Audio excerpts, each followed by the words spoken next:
to order, please. I'd like to thank you all for coming out. If you would please stand for the invocation. Our gracious Heavenly Father, I want to thank you, Lord, for the blessing to be able to gather freely once again. Be with this meeting, Lord, so that we can follow, or that it would be pleasing to your will, that it would be best for the citizens of Pickens County. Be with us during these trying times, Lord. Lord, help us, Lord, to remember where all our blessings come from. They come from you. Father, I want to again ask that you be with us today and throughout the rest of this week, and help us again to do those things, Lord, that would be according to thy will. And those many favors and things we ask in thy Son's name, our Savior. Amen. Amen. I pledge allegiance To the flag of the United States of America and to the republic for which it stands, one nation, under God, indivisible, with liberty and justice for all.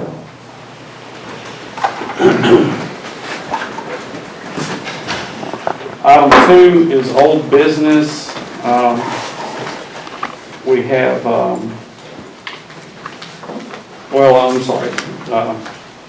item 3, is minutes from last week's meeting, and we have a carryover from our old business from last week.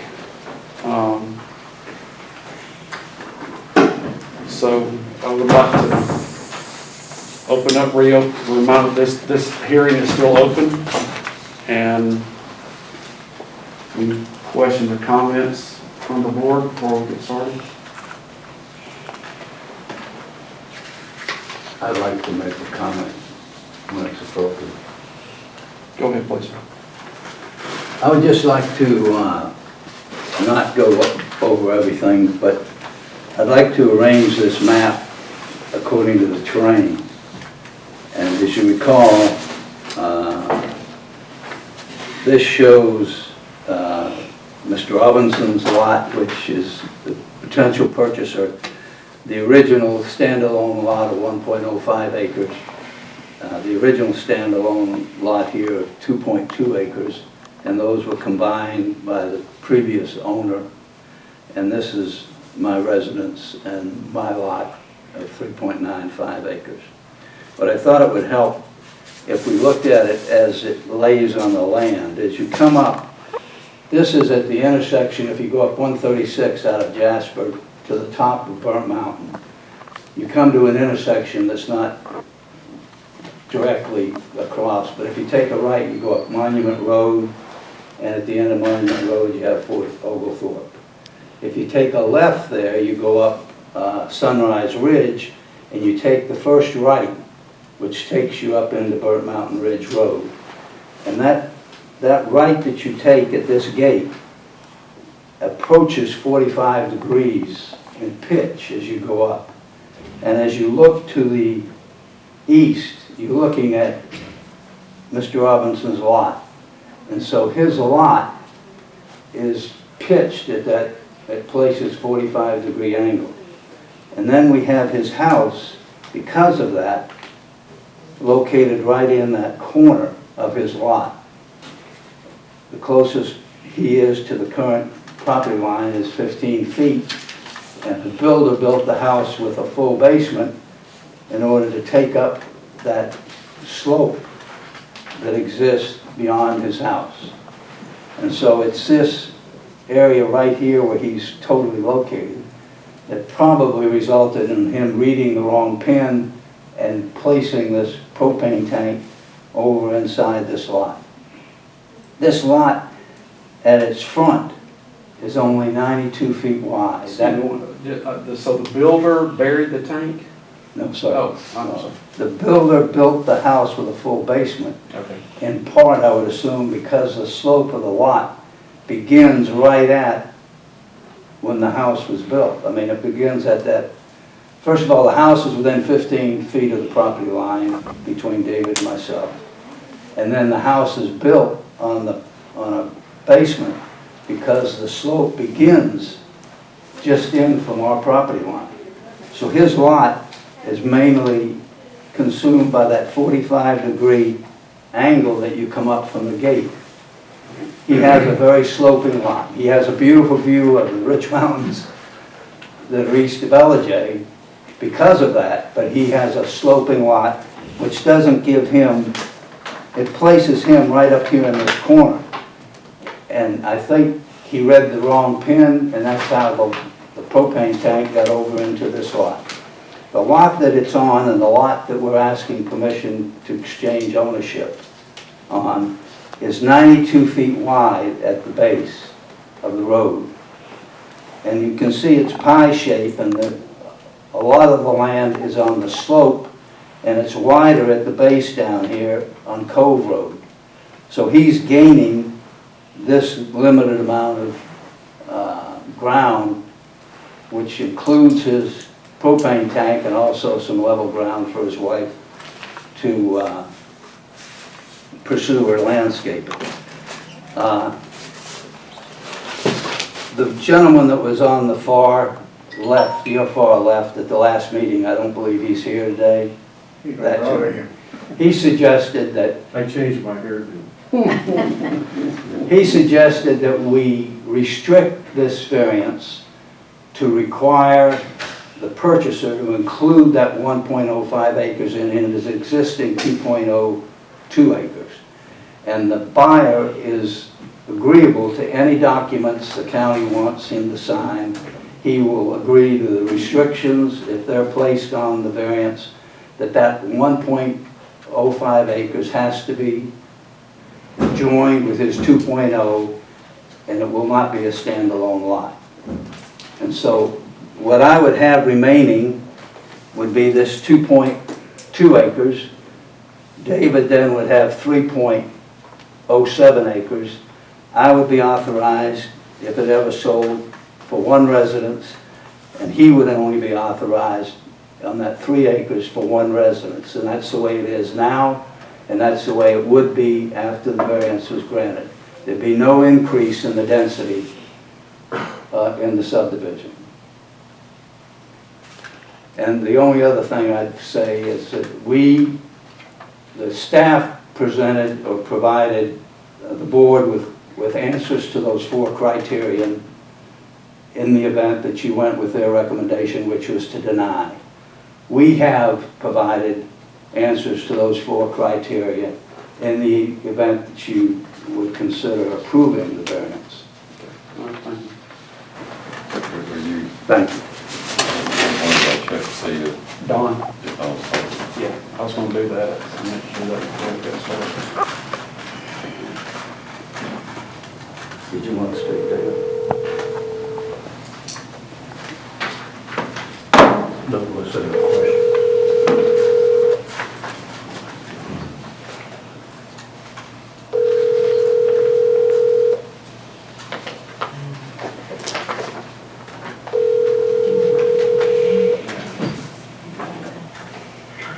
This is Don Martin, and whether you're calling for Rotary Real Estate.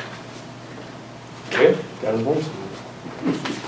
He has my number now if he wants to call me. So.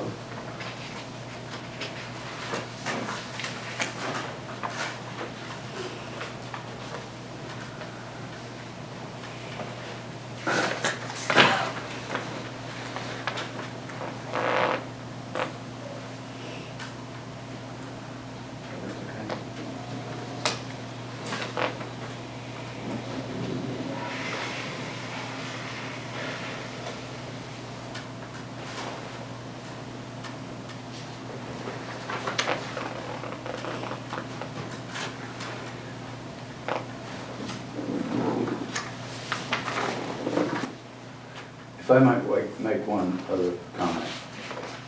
I do not gain, this is not a sale that I will profit from, nor should I. I just bought this lot and closed the beginning of August this year. It was on the market. The seller, the builder, was represented by a real estate agent. We negotiated what was a market price, and I've agreed to sell that 1 acre to David at my cost. And I really think it would make a difference in his quality of life, not having to move that propane tank and having some additional flat land in which to his wife to continue or expand her gardening landscape work.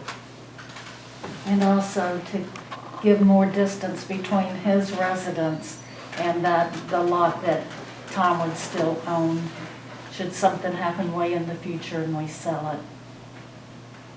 Well, I'd like to address that. There's nothing that says you have to move that tank. Pardon me? You don't have to move that tank. I understand. You know, I mean, you could grant him a permanent easement for the placement of that tank, and that would solve that problem. So nobody has to go out, you know, do a bunch of work to move a propane tank that's been in the ground for probably 15 years. You never get that thing out of there.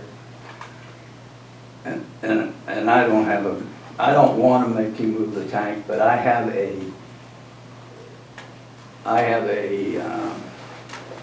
having dealt with the land in Gilmer County and a farm, I have had trouble with easements and getting easements granted. And the answer I get always is it encumbers the property and decreases the value of the property. So I would, if this is denied, do something with David, short of hopefully having him move it. But my preference is not to encumber the property if we don't have to. Yeah, I understand. It's not, we're not dooming you to have a propane tank if you don't want one. Right. But it's, you know, that might be a solution for you on the way out. We're not, I mean, I don't know, I'm not at all concerned about the placement of the propane tank for our purposes, so. Did you, were you going to say something? I was just going to say that I think the location of his house being 15 feet from that line is as big of an issue. Are the setbacks 15 feet up there? Was when he built. I don't know what it is today. I haven't checked in a long time. Is that 15 feet from the edge of the road or the center? This is from the property line, what they were saying. It's the property line. Okay. The closest point of his house to the existing property line is 15 feet.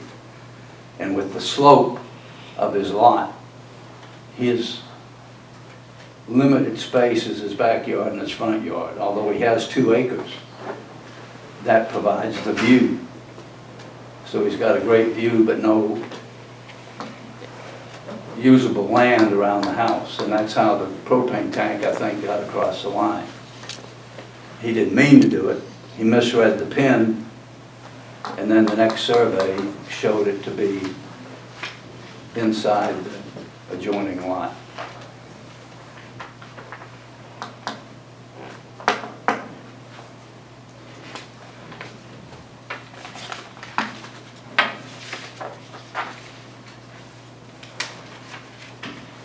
Any questions or comments?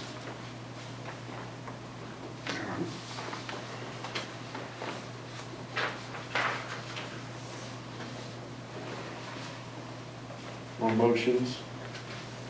David has a, Yes, sir. Let me give you all a little background on the business with the propane tank. I think that'd be of interest to you. When I bought the property, which was in 2006, the line between me and Mr. Richardson, what his name was, Richardson's property, there was one pin up at the street on Burnt Mountain Ridge Road, and the other pin, the dividing line, was back down on Cove Road, which is about 454 feet. And at the road up at Cove, I'm sorry, That was on the Cove Road. at Ridge Road, the land is about like that, and it starts gently sloping back. It gets to about where I put the tank, and it starts going off like that. So you can't see from the front pin to the back pin because the slope falls off so much. At the time I got the propane tank put in, I knew where the front pin was because the surveyors had marked it very well. And off in the woods, I could see that there was some orange surveyor's tape tied onto some tree limbs going down through the woods. And I thought, well, that must be the property line because it more or less lined up with the front pen.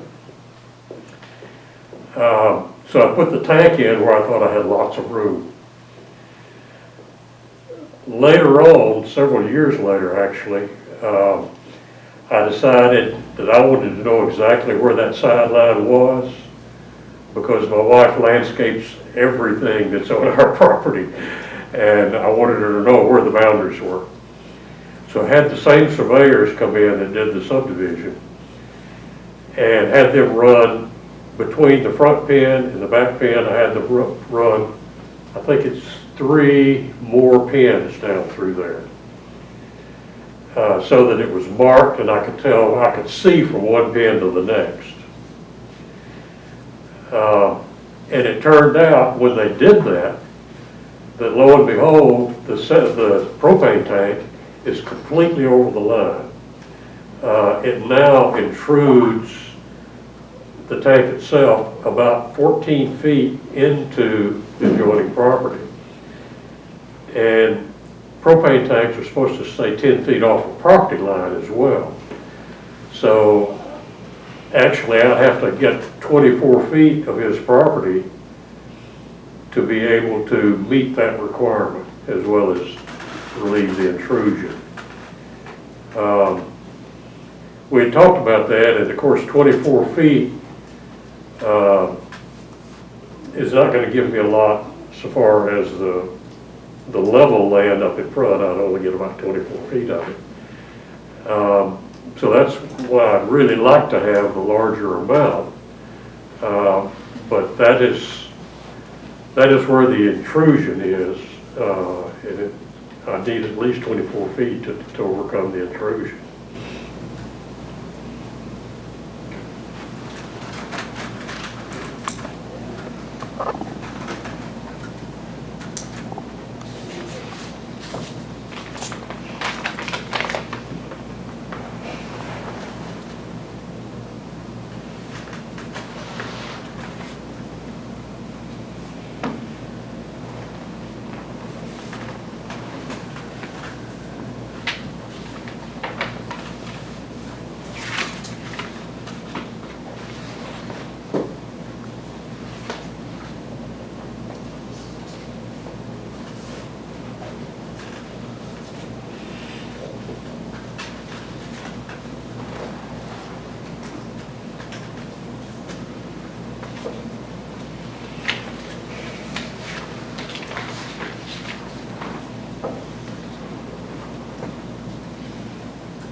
discussion or comments?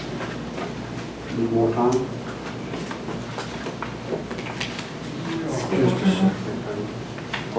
I'm still down. Interpret something. It's gonna take all time. Yeah. I like the visual. No, we'll do the right thing, so take all time we need. Would it help to see an aerial photo of where David's house is? Would help me. This is off the, I don't know if it would or not, I mean, if, this is off the Pickens County Assessors page.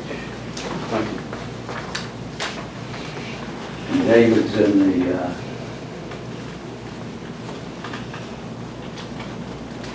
David. David's right there. David's, David's right there. This is where I live, that's where David lives. This is a 2.2 acre.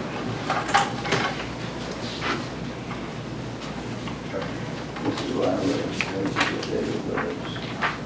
This is a 2.2 acre.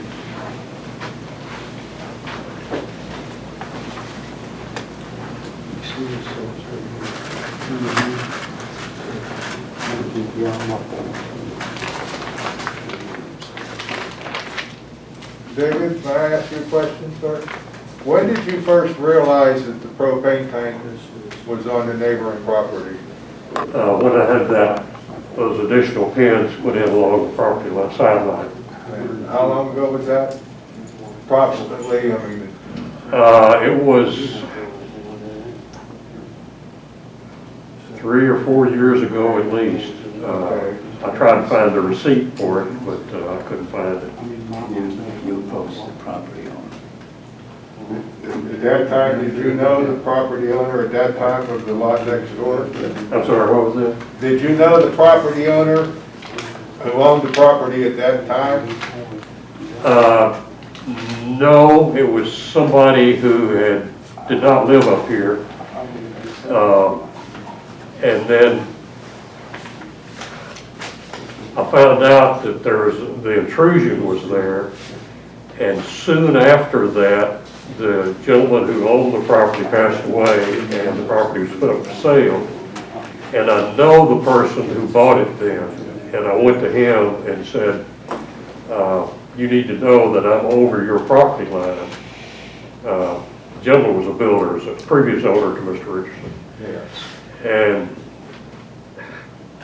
I knew him. We're both volunteer firefighters over at the station on Monument Road. And he said, well, I let my wife handle that property, and I really don't care that it's over the line. And I said, well, I need to buy some property from you to take care of that. And he never did anything about it. And then he put the property up for sale, and Mr. Richardson bought it. So I'm still trying to get that intrusion resolved. Okay. Phil, Ron brought up a good point that I looked at yesterday, and just didn't, got about bring it up to you. I'll let Ron ask you a question regarding the property lines and everything. On the mountain protection plan, It's 4C. yeah, go back to single-family dwellings. And the density restrictions shall not apply to blah, blah, blah. No, C. There shall be a minimum 110-foot lot width at the building line for single-family dwellings regardless of water or sewer system type. Would that apply to the front line?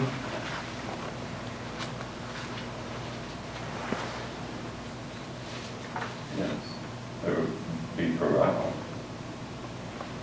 And it would have to be 110 feet at all points. At all points. At all points. Even at the most narrow point, it'd have to be a minimum of 110 feet. So this says, if I'm reading this plat right, fuzzy handwriting, that lot 3B has 59 feet width. that right? That's what's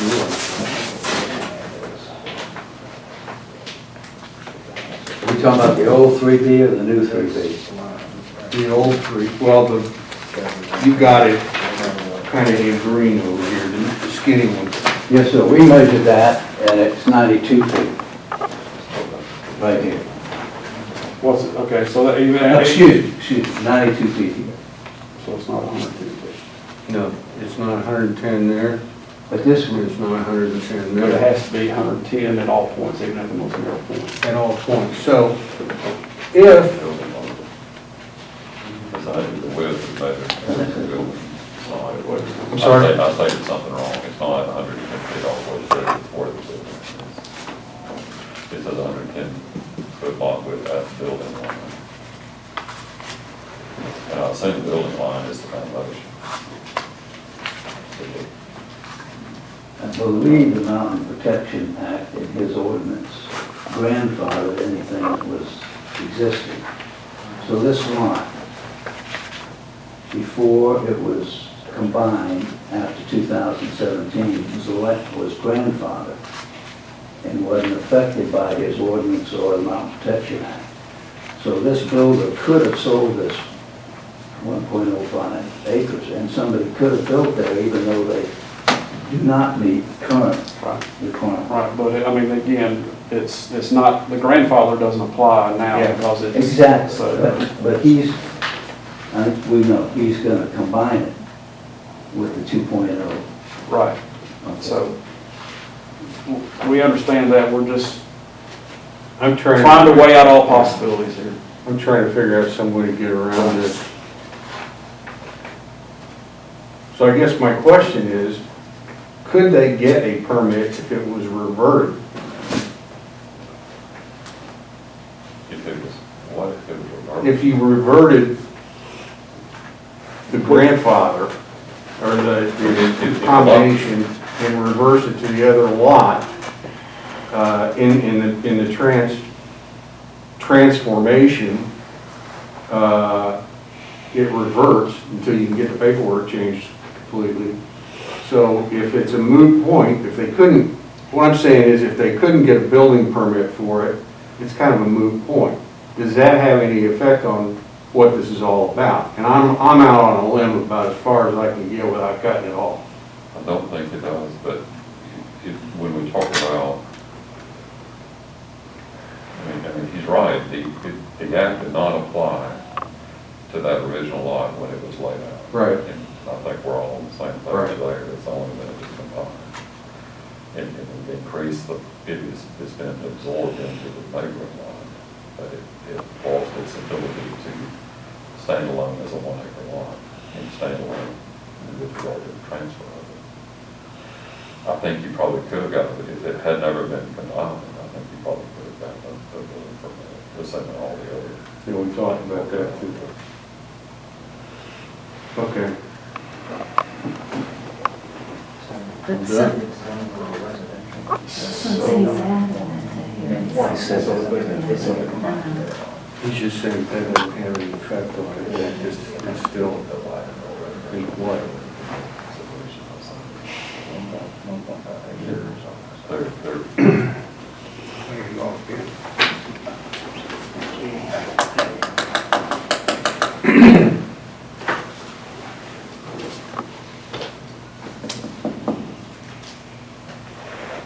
There's no more discussion.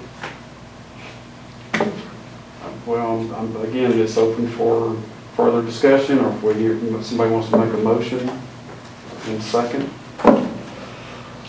Say we call a question. I move to go ahead and bring it to a vote.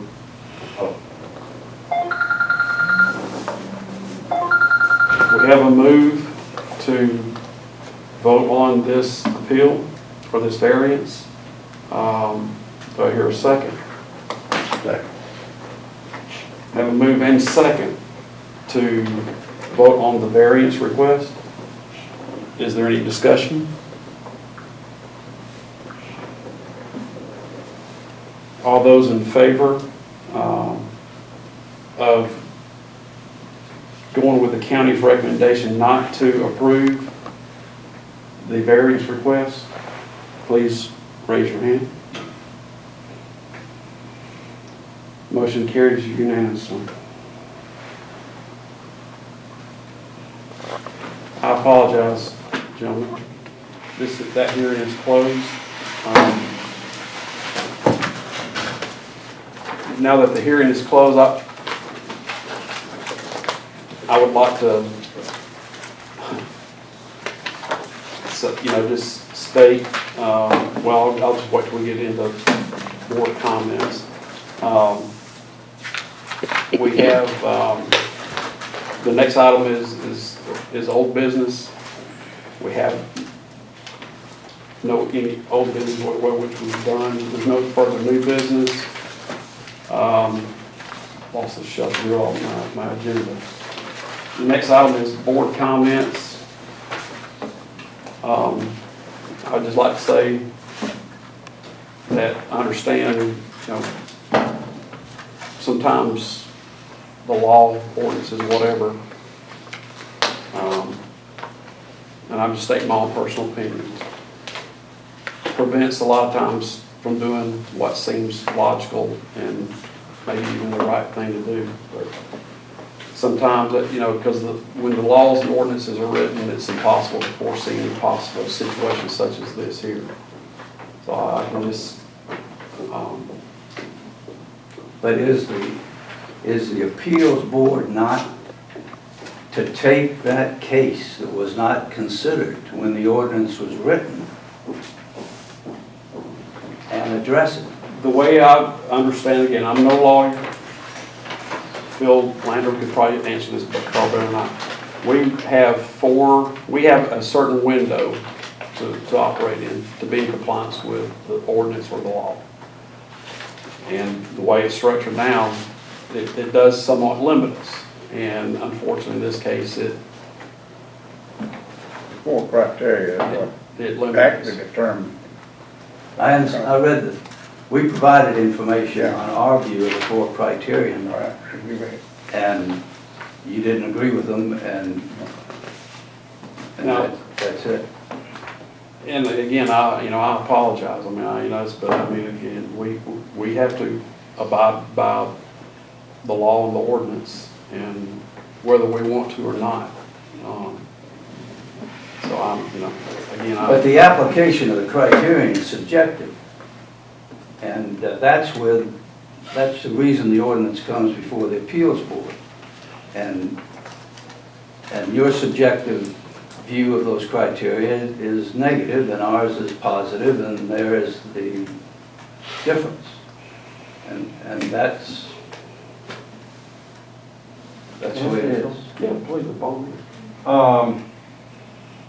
I'm going to tell you specifically why I could get this around my head.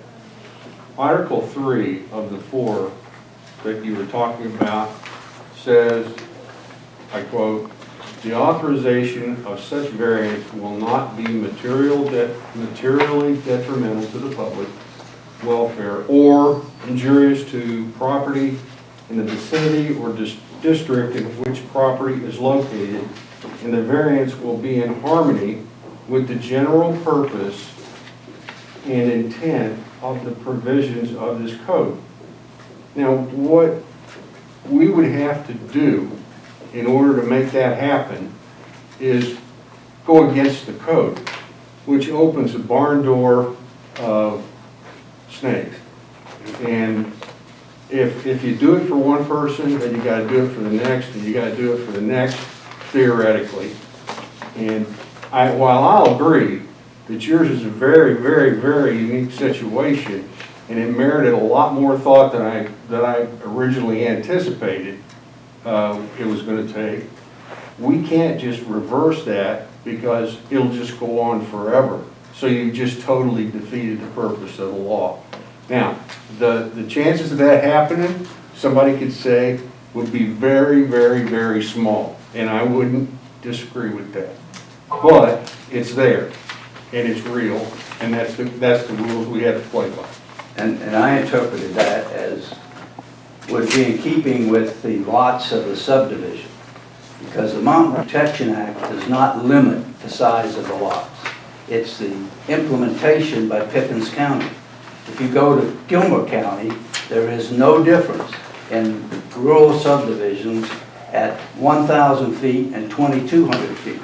The only difference is they apply extra overwatch on the 1.5 acres, which is required for the 1,000-foot rural subdivision in site preparation. So what we're really talking about is the implementation of the Mountain Protection Act by Pickens County, not the Mountain Protection Act. There is no minimum lot size requirement in the Georgia Act.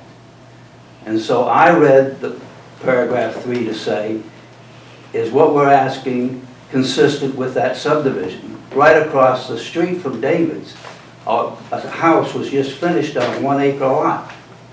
And now I own 7 acres and wanted to sell David 1. And I think that's my interpretation of criterion 3 was that is consistent, and it preserves the 1 residence, no more residences authorized, is consistent with the intent of the Mountain Protection Act and the implementation ordinance written by Pickens County. I understand, sir, and in looking at it, I would agree with everything you just said, but in addition, you're talking about monkeying with the law that's in existence, and we don't live in Gilmer County. So, I did not write the law. I don't think in this case, It's I an ordinance. agree. It's an ordinance. Well, it doesn't make a difference, it's an ordinance, you can call it an ordinance, but I didn't write it. I'm not sure in this particular situation I agree with how it's affecting you, but it is what it is. And I don't even like that cliche, but it is what it is. Can I ask a quick general question? Well, let me finish with the board comments, and we'll get to public comments, and you can please. So is there any other board comments? We're in board comments right now. Only comment I have is I agree with it, that's the only problem I had was that same board, I just couldn't get my head wrapped around that. Yeah. That's what killed it for me. Bart, is there anything you'd like to say? Yeah. When I first got the information about this, I said, this is an open and shut, let them do it. But then when I got the packet and on the law, and as hard as it is to believe, I actually went on a computer and looked it up and read it. My wife about had a heart attack when she saw me on a computer. But regardless, I read it and I don't agree with it. But we are a country, and you see it all around the country, it's part of the presidential campaign, law and order. And I will fight to keep the laws we have until somebody changes them, even though I disagree with them. And to me, the simplest solution was go ahead and break that lot into 2 again and sell it, but that's not what the law is, and it was passed, not just since you bought the property, it's been on the books for several years, probably 15 years. So it's something that's been there. None of us had anything to do with writing it. Well, I think we have to implement it. It was implemented. Okay, I don't. Well, let me get to public comments. You can have all the time. I just wanted to ask we're in board comments, sir. an administrative question. I don't have any. We are in comments. board comments. Are there any other board comments? I'm finished, Mr. Chairman. Public comments, please, sir. My administrative question is there is no recourse except through the court, and that's not me. Is there a way to reapply? I'm asking the county attorney. I don't think there's any prohibition against reapplying, Okay. but it would be in front of it would be in front of the same board. Does the board have a tenure? I mean, is there a period of? They do, I'm not familiar with how those terms run there. That's my only question. We serve under the commission, don't we? I can't remember if it's that, we have a 3 or 4 year term. I honestly don't know how that works. word, Mr. Butcher? It's written somewhere, I can't remember what it says. I don't remember. I'm sorry.